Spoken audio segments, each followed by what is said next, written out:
सरकार का ये कहना हो गया है कि चाहे आप रेपिस्ट हैं, चाहे आप मर्डरर हैं, अगर आप सरकार के ध्रुवीकरण के एजेंडा के साथ खड़े हैं तो फिर आपको सरकार हर तरीके से महिलाएं हों, चाहे वो दलित महिलाएं हों, अगर उनके साथ हनन हुआ, उनके अधिकारों का हनन हुआ तो लड़ेंगे और इन अधिकारों को हम कुचलने नहीं देंगे। किसी भी सरकार को ये सरकार बचाएगी तो ये महिला सुरक्षा देश के अंदर नहीं। बचाओ, लेकिन बेटियां बची नहीं और ज्यादातर आपको पता है किससे बची। इस तरह से आपने बलात्कारियों को आज़ादी, बलात्कार करने की आज़ादी, उन्मादी भीड़ का हिस्सा बनके लोगों की, छोटे बच्चों की हत्या करने की आज़ादी का जो आपने संदेश दिया है, भारत की न्यायपसंद जनता, भारत के औरतें और भारत की हर धर्म की औरतें इसका विरोध करती हैं। तो मुसलमान का नाम ले लेके बार बार दंगे कराए जाए, जगह जगह पे माइक्रो राइटिंग कराई जाए। अब आप ये वाला मामला भी देख रहे हैं तो इन दोषियों को छोड़ने के पीछे ये कारण साफ है कि वो जो अभी बैठी हुई सरकार है भाजपा की, उनके करीबी लोग हैं।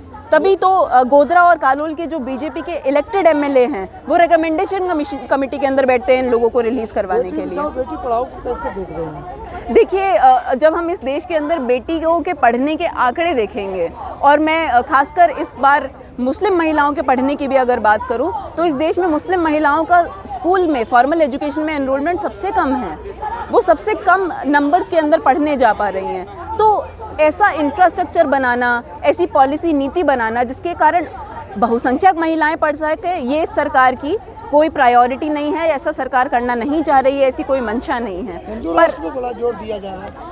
हिंदू राष्ट्र पे इसलिए जोर दिया जा रहा है क्योंकि सरकार और अदर हर तरह के अकाउंट में फेल हो गई है। अगर सरकार का एक रिपोर्ट कार्ड निकाल के देखा जाए, एक ब्यौरा निकाल के देखा जाए तो शिक्षा के क्षेत्र में, स्वास्थ्य के क्षेत्र में, महिला सुरक्षा के क्षेत्र में, लोगों को रोजगार देने के, सम्मानजनक जीवन देने के क्षेत्र में ये सरकार बुरी तरह से फेल हो चुकी है। देश के अंदर महंगाई की दरें बढ़ रही हैं। तो ऐसे के अंदर इनके पास सिर्फ एक बात बचती है, एक मंत्र ये बार बार जपते रहते हैं कि हिंदू राष्ट्र बनाएंगे, हिंदू राष्ट्र बनाएंगे। पर जब इस देश के अंदर हिंदू के पास रोजगार भी नहीं होगा, शिक्षा नहीं होगी, आगे बढ़ने का मौका नहीं होगा, सर के ऊपर छत नहीं होगी, तो ऐसे हिंदू राष्ट्र का बहुसंख्यक आबादी भी क्या करेगी, हमारा सवाल है। कि महिला अधिकार भी कुछ है, महिलाएं भी नागरिक हैं और चाहे वो समाज के अल्पसंख्यक समुदाय से हो, जम्मू कश्मीर से हो, नॉर्थ ईस्ट से हो, चाहे वो गरीब महिलाएं हों, चाहे वो दलित महिलाएं हों, अगर उनके साथ हनन हुआ, उनके अधिकारों का हनन हुआ तो लड़ेंगे और इन अधिकारों को हम कुचलने नहीं देंगे किसी भी सरकार को। मोदी जी तो कहते हैं कि बेटी पढ़ाओ उनका वो खोखले नारे हैं, वो एकदम खोखले नारे हैं। आप देख लीजिए सरकार के बाकी नीतियों को देख लीजिए, ये महिलाओं की शिक्षा के लिए क्या ठोस कदम उठा रहे हैं? कोई ठोस कदम नहीं उठा रहे हैं। स्कूल बंद हो रहे हैं, अलग अलग गांव, छोटे छोटे शहरों में सरकारी स्कूल बंद हो रहे हैं। आपने पिछले 15-20 सालों से या जब से आपने सरकार बनाई रखी है 2014 से, क्या आपने कोई नई सरकारी यूनिवर्सिटी खोली है? क्या आप बड़े हिस्से महिलाओं या गर्ल चाइल्ड को पढ़ाने का कोई ठोस कदम, पैसा, इन्वेस्टमेंट लगा रहे हैं? नहीं। भारत की औरतों ने समझ लिया है कि पहली बात तो ये कि भारत की औरतें वैसे ही जब भी बलात्कार की पीड़ित होती हैं तो बड़ी कठिनाइयों के साथ न्याय की तरफ बढ़ती हैं। और ख़ासकर हमने विशेषकर देखा है कि जब ये मामले उन्मादी भीड़ के होते हैं तो और ज़्यादा कठिन स्थितियों में औरतों को, ये पूरे गुजरात दंगों के अंदर अनेक महिलाओं के साथ बलात्कार हुए हैं और ये कुछ ही मामले थे जिसके अंदर सजा तक वो औरतें लड़ सकीं। और क्योंकि जिन्होंने फिर मदद करने की कोशिश की, उन्हें तो अभी हाल ही में सुप्रीम कोर्ट के आदेश के बाद जो है किस तरह से उनको जेल में भी भेज दिया गया, तीस्ता और अन्य लोगों को। तो हम ये बात कहना चाहते हैं कि ये जिस तरह से आपने बलात्कारियों को आज़ादी, बलात्कार करने की आज़ादी, उन्मादी भीड़ का हिस्सा बन के लोगों की, छोटे बच्चों की हत्या करने की आज़ादी का जो आपने संदेश दिया है, भारत की न्यायपसंद जनता, भारत के औरतें और भारत की हर धर्म की औरतें इसका विरोध करती हैं। और हम मांग करते हैं कि आप अविलंब जो है इस मामले का संज्ञान लें, इसका जुडिशियल रिव्यू करें, इसका पॉलिसी लेवल पर इसका फिर से रिव्यू किया जाए और इन अपराधियों को, इन सजा याफ्ता मुजरिमों को वापस जेल में भेजा जाए। उन्होंने बोला था बेटी बचाओ, लेकिन बेटियां बची नहीं और ज्यादातर आपको पता है किससे बची नहीं। अब नारी शक्ति का नारा दिया, वो भी लाल किले की पाक ज़मीन से, जहाँ पर खड़े होकर आज़ादी का भाषण दे रहे थे, आज़ादी के 75 साल डिक्लेयर कर रहे थे। वहाँ से खड़े होकर उन्होंने नारी शक्ति बोला और नारी शक्ति का ही अपमान किया। क्या अपमान किया? जिन्होंने नारी की गरिमा रौंदी थी, पब्लिकली जिन्होंने गैंग रेप किया था और नरसंहार किया था, वो लोग दोषी नहीं थे, वो लोग कन्विक्ट थे, उनको सज़ा हो चुकी थी, उनको उनका रेमिशन किया गुजरात सरकार ने।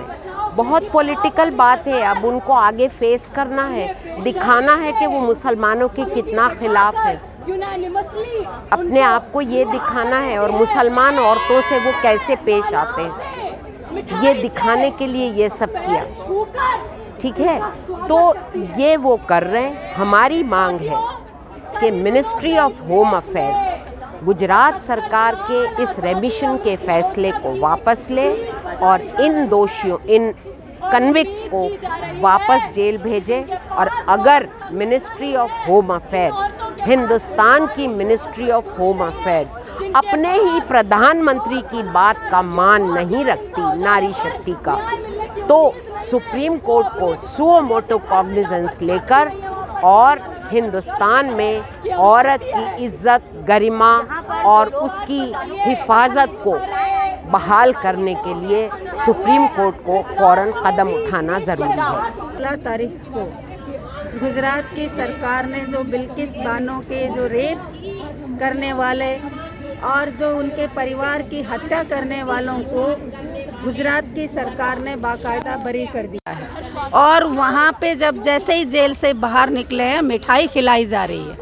एक तरफ मोदी भाषण दे रहे हैं लाल किला पे खड़े होके कि हम महिलाओं को सशक्तिकरण बनाएंगे, महिलाओं को सुरक्षा देंगे, और दूसरी तरफ जो रेप करने वालों को वहाँ पे उनको बरी कर दिया जा रहा है। तो ये साफ साफ दिख रहा है कि कैसा ये अमृत महोत्सव है।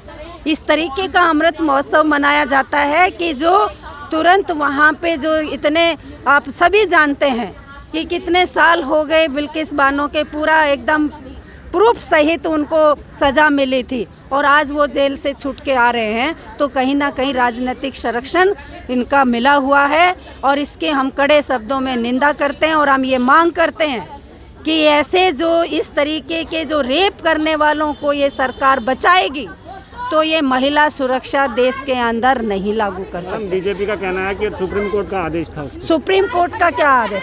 सुप्रीम कोर्ट के आदेश में ये है कि उसमें कहा गया है कि जो उनको रिहाई करने के लिए उनको पहले एक एप्लीकेशन लगाई जाती है, आज वो नहीं लगी है, एकदम से उनको ये छोड़ दिया।